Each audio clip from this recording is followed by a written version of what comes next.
What's up, guys? This is Bull the Fell-Handed. I am in the Type 59, a tank that is quickly driving its way to my heart. This is an amazing tank. I truly believe this tank outperforms the Super P.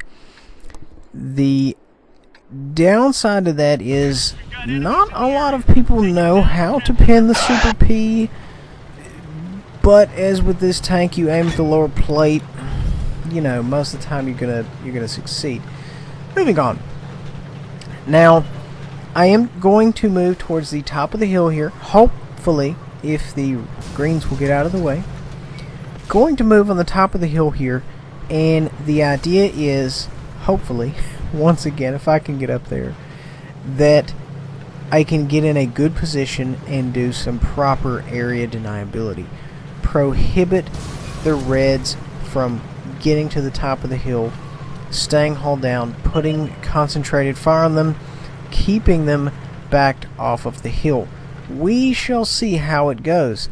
As you can see, the rest of the team is not really concentrated down the most important part of the board, which is Banana Road. I would have to say, you know, you obviously have three main areas of contention, which is the top of the hill, Banana Road, and the tracks.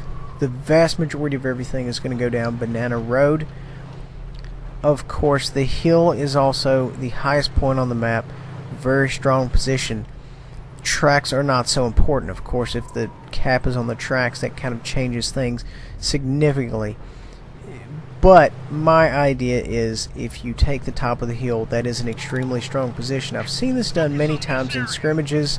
Once you get the top of the hill, that's more or less a wrap. If you've got good eyes, nobody really can approach you without getting the mess shot out of them. Moving on, back to the matter at hand. Very shortly, I pull up too far to get a shot in. And like right here, they can shoot me, my lower plate, they can shoot everything. I'm trying to reposition to kind of, yeah, there we go, to kind of get behind this cover a little bit. We put one in the lower plate there of the T-34 black. And right now, you know, we're in a good position. We're just waiting on the gun to load. That's essentially all we're doing. We put another round down range, and he's not even looking at us. This is kind of like, you know, you were given the choice between shooting a Bat Chat or a hull down IS-7. What do? You go for the Bat Chat, or you go for whatever. You just don't go for the hull down IS-7. And that's more or less what we are in this position, unless, of course, he hits another location on my tank. And it's those type of situations where, you know, you have to worry about how much of his front end can you see. And that's why I repositioned here. Now, at the same time, you know, it is possible he shot one of my commander's hatches. That is extremely possible because I'm not really getting a lot of movement in this area. And that's fine. It's going to happen. You can't really shuck and jive, I guess, a lot. You know, if you're in a very limited area, you can't really wiggle around a whole lot. But, you know what? It's neither here nor there. We're in a very good position. We're putting rounds into the side of this IS-6, and I am running standard AP, something I don't normally do, until the guy from down the road there, the T-34 black, decides to put one in me. I fire a round into the lower plate of the IS-6, and of course it bounces. Why? Because I'm not running APCR. This is a very tricky tank.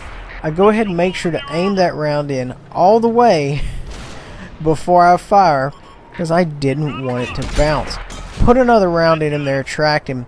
I looked up at the team, and we are just getting completely annihilated right here. I finish him off. We're still doing very well on health. The T-34 black ends up derping his round, and I'm just gonna, I do just an over-the-shoulder third-person commander shot there, and just completely fumbled it, you know, and that's why I'm not really a fan of third-person shots, because most of the time, unless you're at a 90-degree angle to the side or perhaps the rear, they're not really going to go in unless, you know, you're lucky or it's a thin-skinned tank, what have you.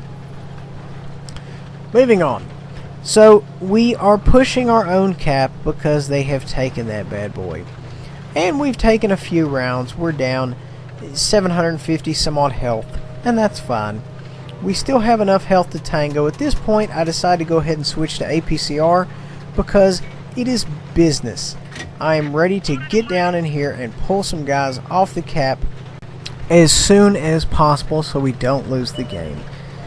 I spot a TD around the corner and I juke about when I figured he would fire, and the round harmlessly went right by me.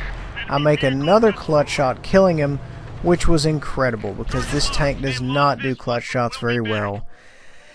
And we still lost. We did 2705 with 1190 blocked. I hope you all enjoyed that. Please remember to like, subscribe, and share. We'll see you guys next time.